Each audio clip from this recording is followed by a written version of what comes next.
ஓங்கட்டும், வேற்றுமை விலகட்டும். எனதன்பு உச்ச நீதிமன்ற, உயர் நீதிமன்ற நீதியரசர்கள், மூத்த இளைய வழக்கறிஞர்கள், வழக்கறிஞர் மாணவர்கள், பத்திரிகை நண்பர்கள் அனைவருக்கும் என்னுடைய முதற்கண் பணிவான வணக்கத்தை தெரிவித்துக் கொள்கிறேன். என்னோட பேர் MV சதீஷ். நான் ஹைகோர்ட்டுடைய எக்ஸிகியூட்டிவ் கமிட்டி மெம்பரா இருந்தேன்.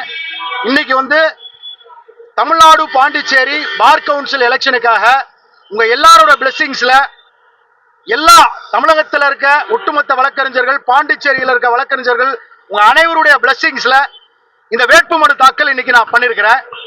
உங்க எல்லாருடைய ஒத்துழைப்பும் உங்க எல்லாருடைய அன்பும் ஆதரவும் பெருவாரியா இருக்குன்ற நம்புறேன். உங்க எல்லாருக்கும் ஒரு 2-3 விஷயம் நான் சொல்லணும்னு விருப்பப்படுறேன். அது என்னன்னா, ஃபர்ஸ்ட் அட்வொகேட் ஃபெட்டர்னிட்டிக்கு நாங்க இன்னைக்கு நாமினேஷன் பண்ணியிருக்கோம். எங்களால வழக்கறிஞர் சமுதாயத்துக்கும் ஃபெட்டர்னிட்டிக்கும் என்ன பண்ண முடியும் அப்படின்றத உங்க நாலேஜுக்கு எடுத்து வரணும்னு நான் விரும்புறேன். ஃபர்ஸ்ட் ஆணையிட்டு சொல்றோம், அட்வொகேட் ப்ரொடெக்ஷன் ஆக்டை கொண்டு வருவோம். அதே மாதிரி தொழில் பாதுகாப்பு கொண்டு வருவோம். அது மட்டும் இல்லாம பேசிக் இன்ஃப்ராஸ்ட்ரக்சரா இருக்கக்கூடிய குடிநீர் வசதி, அது மட்டும் இல்லாம பாத்ரூம் ஃபெசிலிட்டி, தமிழகம் பாண்டிச்சேரியில எங்கேயுமே அந்த ஃபெசிலிட்டி ப்ராப்பரா இல்ல. அத பேசிக் இன்ஃப்ராஸ்ட்ரக்சரை கொண்டு வருவோம். சிசிடிவி ஃபெசிலிட்டி எல்லா டிஸ்ட்ரிக்ட் கோர்ட்ஸ்லயும் ப்ராப்பரா சிஸ்டம், பிரிண்டர், அந்த செட் ஆஃப் கம்யூனிகேஷனுக்கு வழக்கறிஞர் ப்ராப்பரா ஃபைலிங் ப்ராசஸ் பண்றதுக்கு தேவையான எல்லா ஆவணங்களும் நாங்க எடுத்துட்டு வருவோம். இது மட்டும் இல்லாம கன்சல்டேஷன் ரூம், கன்சல்ட் பண்றதுக்குன்னு தனியா வழக்கறிஞர்கள் கன்சல்ட் பண்றதுக்கு ஒரு தனியா ஒரு ரூமை கொண்டு வருவோம். இது மட்டும் இல்லாம பார் கவுன்சில் இன்னைக்கு இயங்கிக்கிட்டு இருக்கு சென்னை மாநகரத்துல.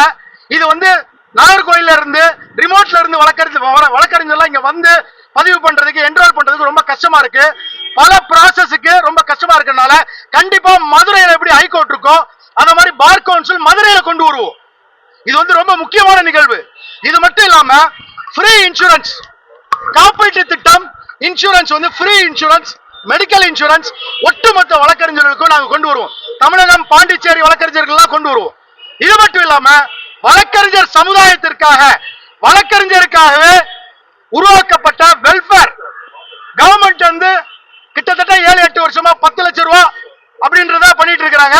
25 லட்சம் கண்டிப்பா நான் வெல்ஃபேர் கொண்டு வருவோம். வழக்கறிஞருக்கு ப்ராப்பர் வெல்ஃபேரை கொண்டு வருவோம். சரியான நேரத்தில் அதை கொடுப்போம்.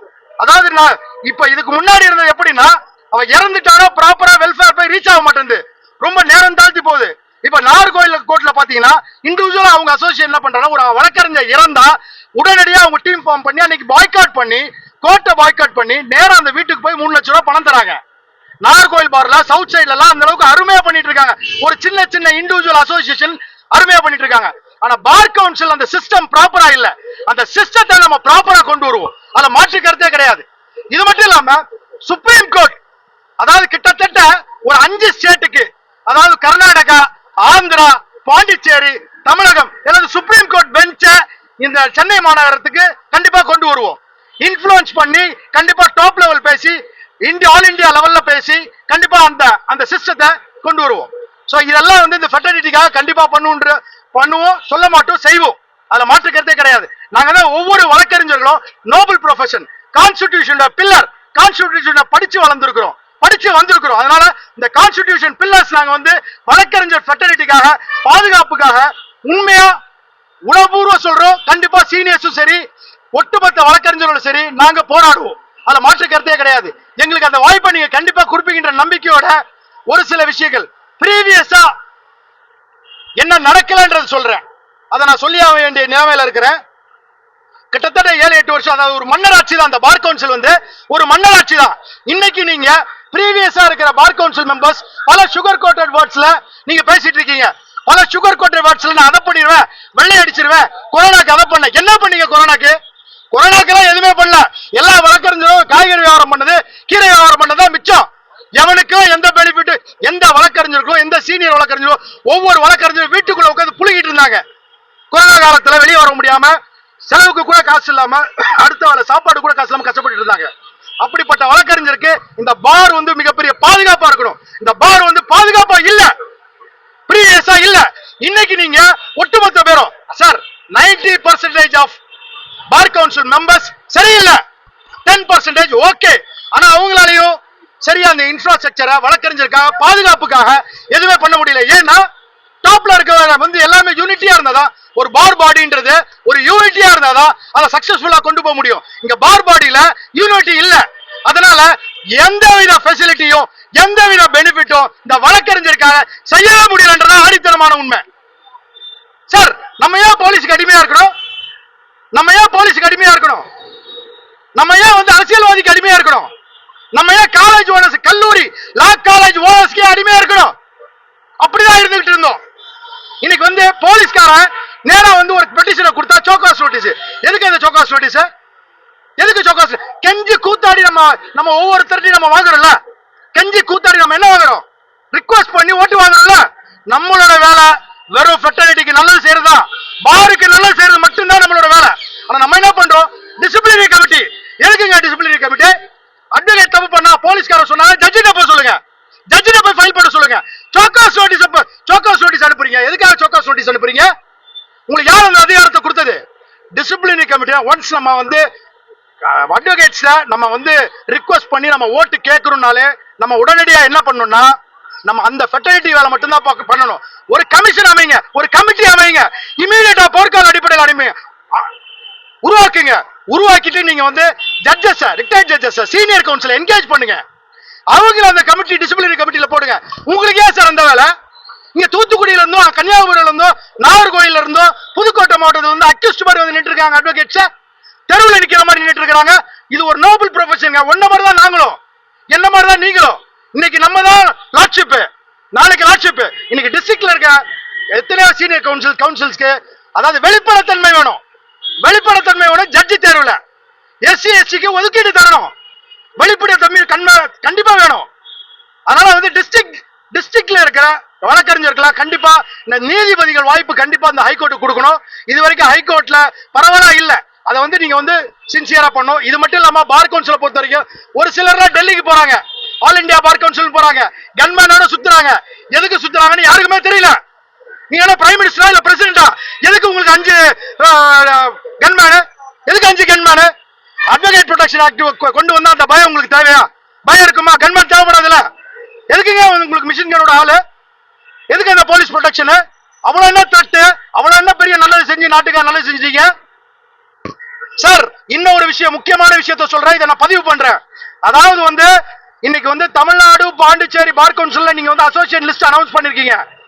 அதாவது தமிழ்நாடு அட்வொகேட் அசோசியேஷன் ஒரு அசோசியேஷன் இருக்கு. அதுல 666 ஓட்டு. அதுக்கு அட்ரஸ் இல்ல, சாம்பர் இல்ல. என்ன சாம்பர், என்ன அட்ரஸ்ல அது ஓட்டுக்கு அங்கீகாரம் கொடுத்தீங்க? நீங்க எப்படி அந்த அங்கீகாரம் கொடுத்தீங்க? நான் all India seats of Ambedkar advocate association வச்சிருக்கேன். எனக்கு 2000 உறுப்பினர் இருக்கேன். நான் என் வீட்டுக்கு பாக்ஸ் அனுப்புறீங்களா? என் வீட்டுல 2000 ஓட்டு குத்தி எடுத்து வந்து கொடுக்கட்டுமா? அது உங்களுக்கு ஓகேவா சார்? இதுக்கு நான் ரிட்டு போவேன் சார். இது உடனடியாக நடவடிக்கை எடுப்பேன். இதெல்லாம் வந்து தனித்து சார். இங்க வந்து எத்தனை அசோசியேஷன் இருக்கு சார்? பார்ல பிரைவேட் அசோசியேஷன் இருக்கு. எல்லாத்தையும் ரெகக்னைஸ் பண்ண முடியாது.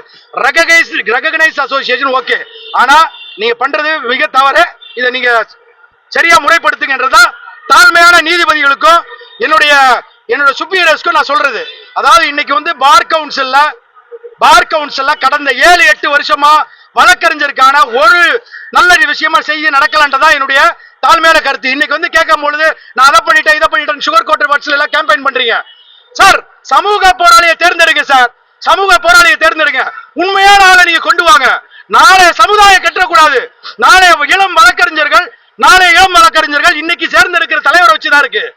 இன்னைக்கு தேர்ந்தெடுக்கிற தலைவர் காசை வாங்கிட்டு நீ போட்டன்னா அதை விட கேவலம் எதுவுமே கிடையாது. லேமன்ல காசை வாங்கிட்டு தவறான வந்து அரசியல்வாதியை தேர்ந்தெடுத்து ஒவ்வொருத்தரும் 5 வருஷம் 10 வருஷம் கஷ்டப்பட்டு இருக்கிறோம். அதேதான் சார் வழக்கறிஞர் தொழிலையும். எதுக்கு சார் காசு வாங்குறீங்க? நம்ம தாய் சார், இது தாய் வீடு சார். இது நம்மளோட தொழில் வந்து தாய்க்கு சமம் சார். சார் வழக்கறிஞர் நோபல் ப்ரொஃபஷன் சார். நான் பார் கவுன்சில்ல கேம்பெயின் போகும்போது காசு கேட்கறீங்க. அட்வொகேட்ஸ் இதெல்லாம் பண்ற தப்பா தெரியலையா சார்? நம்ம நினைச்சா நம்மளால சம்பாதிக்க முடியும் சார். ஒரே கேஸ்ல நியாயமா நீதியா நடந்தா நல்லா சம்பாதிக்க முடியும். ஏன் சார் இன்னைக்கு காசு கொடுக்கிற எல்லா கிரிமினல்ஸ்லயும் காசு கொடுக்கிற வழக்கறிஞர் கிரிமினல் தான். நீ வந்து காசு கொடுத்து இந்த தவறு பண்ணாதான் நான் சொல்றேன். வழக்கறிஞர்கள் எப்பவுமே நியாயத்துக்கும் நீதிக்கும் கட்டுப்பட்டு இருக்கணும். நம்மளாம் கான்ஸ்டிடியூஷன்ல பியூரோக்ரசி, நம்மளாம் வந்து கான்ஸ்டிடியூஷன்ல ஒரு பில்லர்ஸ்.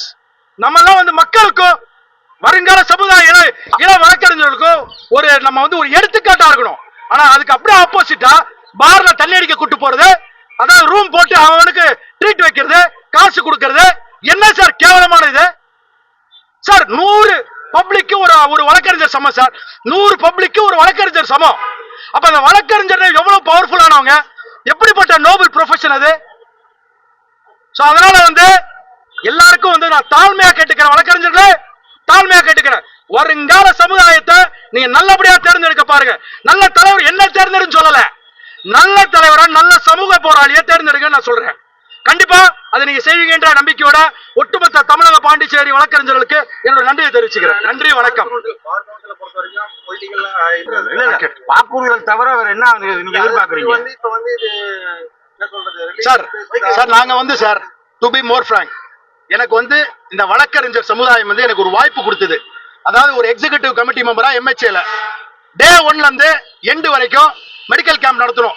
எந்த பிரச்சனையா இருந்தாலும் ப்ரொடெஸ்ட் பண்ணோம், எந்த பிரச்சனையா இருந்தாலும் வழக்கறிஞருக்கு ஸ்டேஷன் போய் நின்னோம், எல்லா பிரச்சனைக்கும் அவங்களுக்கு கை கொடுத்தோம். இது பிசிக்கலா பிராக்டிகலா நாங்க பண்ணது. சோ இதெல்லாம் பார் கவுன்சில்ல MHAலயோ இன்னும் அதர் அசோசியேஷன்ல பார் கவுன்சில் பண்ணல. அதை நாங்க செய்வோம், நிச்சயமா செய்வோம். சரிங்களா?